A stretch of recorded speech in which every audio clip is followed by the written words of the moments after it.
Don't forget to like and subscribe and hit the bell icon to never miss any update. Hey guys, welcome to my channel. This is Akansha. So today we are going to start the chapter Footprints Without Feet, which is written by H.G. Wells from the first book of class 10th, which is again Footprints Without Feet. तो अब हम देख लेते हैं कुछ glitter words जिन्हें अगर आप अपने आंसर्स में लिखेंगे तो आपके आंसर्स और भी ब्यूटीफाई हो जाएंगे. First word is gazed, second is remarkable, third is bewildered, fourth is all together and fifth is progressing. क्या आपने कभी सोचा है कि एक आदमी रियलिटी में इनविजिबल हो सकता है? ये स्टोरी है एक ऐसे ही साइंटिस्ट के बारे में जिसने अदृश्य होने का रास्ता ढूंढ लिया था. क्या वो अपनी इस डिस्कवरी का इस्तेमाल सही तरह से करता है? ये जानने के लिए लेट्स स्टार्ट द चैप्टर. इस कहानी की शुरुआत होती है लंदन में, जहाँ पर एक बार दो लड़के रोड से गुजरते वक्त एक घर के सामने बनी स्टेयर्स पर कीचड़ के पैरों के निशानों को बनता देख हैरान हो जाते हैं, क्योंकि वहाँ पर कोई आदमी था ही नहीं. जैसे ही उन दोनों का ध्यान फुटप्रिंट्स पर गया, उनको एक और वियर्ड चीज दिखाई दी. अब स्टेयर्स पर और भी फुटप्रिंट्स बन रहे थे. एक के बाद एक फुटप्रिंट्स बने ही जा रहे थे. वो लड़के उन फुटस्टेप्स को फॉलो करने लगे, लेकिन फॉलो करते करते वो निशान गायब हो गए. इस पूरी मिस्ट्री की एक्सप्लेनेशन बहुत ही आसान थी. वो दो लड़के एक साइंटिस्ट के फुटस्टेप्स को फॉलो कर रहे थे, जिसने हाल ही में इनविजिबल होने का तरीका ढूंढ लिया है. ग्रिफिन, जो कि एक साइंटिस्ट था, यहाँ उसी की बात हो रही है. उसने एक के बाद एक एक्सपेरिमेंट्स करके ये प्रूव कर दिया कि ह्यूमन बॉडी को इनविजिबल करा जा सकता है. उसने अपने एक्सपेरिमेंट से पाए हुए कुछ रेयर ड्रग्स को कंज्यूम किया, जिससे वो एक ग्लास की तरह बन गया, ट्रांसपेरेंट बट सॉलिड. बेशक वो एक ब्रिलियंट साइंटिस्ट था, पर पूरी तरह रूल्स को तोड़ने वाला, यानी लॉलेस. उसका मकान मालिक उसे नापसंद करता था. इसके बदले में उसने अपने लैंडलॉर्ड के मकान में आग लगा दी थी. अब वो इनविजिबल तो हो गया था, पर ताकि उसे कोई पकड़ ना पाए उसे अपने कपड़े भी उतारने पड़े, क्योंकि अगर वो कपड़े पहने रखता तो उसे पकड़ा जा सकता था. वो लंदन में उन लड़कों से तो बच निकला, लेकिन अभी और भी एडवेंचर्स उसका इंतजार कर रहे थे. लंदन की विंटर्स बहुत ज्यादा चिली होती हैं, और इस वक्त ग्रिफिन के लिए नेक्ड रहना बिल्कुल भी सेफ नहीं था. गलियों में घूमने की जगह उसने अपनी रात बिताने के लिए लंदन के एक स्टोर को चुना. जैसे ही स्टोर का स्टाफ चला गया और डोर्स बंद हो गए, ग्रिफिन अंदर चला गया. उसने वहां घुसते ही कपड़े पहने, पेट भरकर खाना खाया और सो गया. अब उसने ये डिसाइड करा कि वो कल सुबह स्टाफ के आने से पहले ही उठ जाएगा. अगर ग्रिफिन जल्दी उठता तो शायद सब ठीक रहता, पर ऐसा नहीं हुआ. ग्रिफिन के उठने से पहले ही असिस्टेंट्स आ चुके थे. जैसे ही ग्रिफिन ने उन्हें देखा, वो भागने लगा, और सबकी तरह इस बार असिस्टेंट्स ने भी उसका पीछा करा, पर ग्रिफिन भाग निकला. लेकिन बचने के लिए उसे फिर से अपने कपड़े उतारने पड़े, और अब दोबारा वो एक क्लोथलेस आदमी था.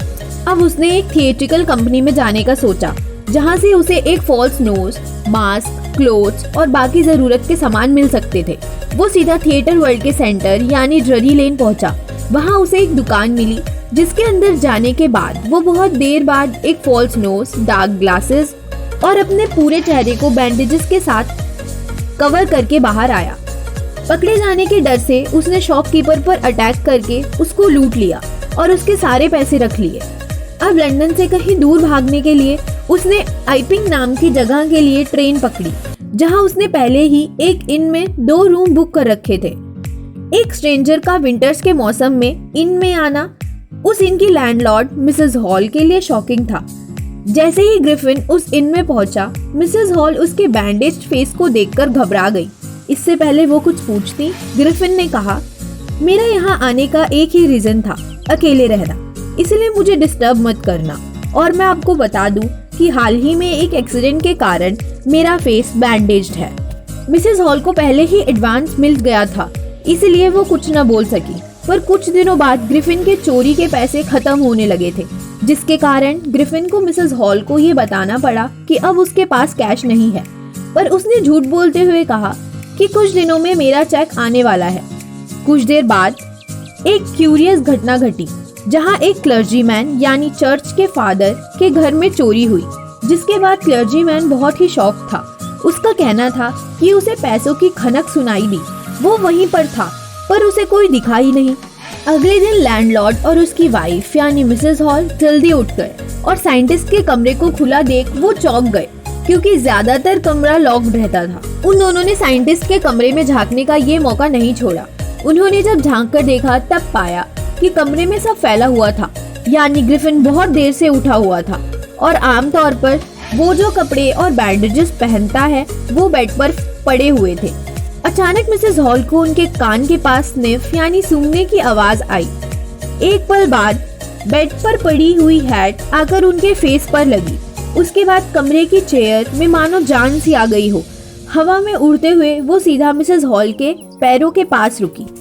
डर से मिसेस हॉल और उनके हस्बैंड जैसे ही कमरे से बाहर निकले, कमरा बंद हो गया।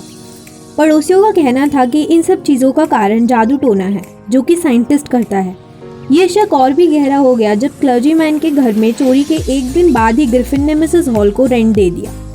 मिसेस हॉल ने पुलिस को इन्फॉर्म करा, पर इससे पहले कि पुलिस वहां पहुंचती, मिसेस हॉल ने खुद ही जाकर पूछा कि आखिर वो कमरा जो अभी तक बंद था, ग्रिफिन उस कमरे से कैसे बाहर आया। ग्रिफिन तो वैसे ही शॉर्ट टेम्पर्ड था। उसने कहा, तुम जानती नहीं हो मैं कौन हूँ और क्या हूँ, रुको मैं तुम्हें अभी बताता हूँ। उसने एक एक करके अपने बैंडेजेस उतार दिए। अब मिसेस हॉल और उनके पड़ोसियों के सामने एक बिना सिर का आदमी था। कांस्टेबल मिस्टर जेफर आ चुके थे और वो ये जानकर हैरान थे कि उन्हें एक बिना सिर का आदमी पकड़ना है। जैसे ही पुलिस ने आदमी को पकड़ने की कोशिश करी, ग्रिफिन ने अपने सारे कपड़े उतार दिए और अब वो फिर से एक इनविजिबल आदमी था। और हर बार की तरह ग्रिफिन इस बार भी भाग निकला।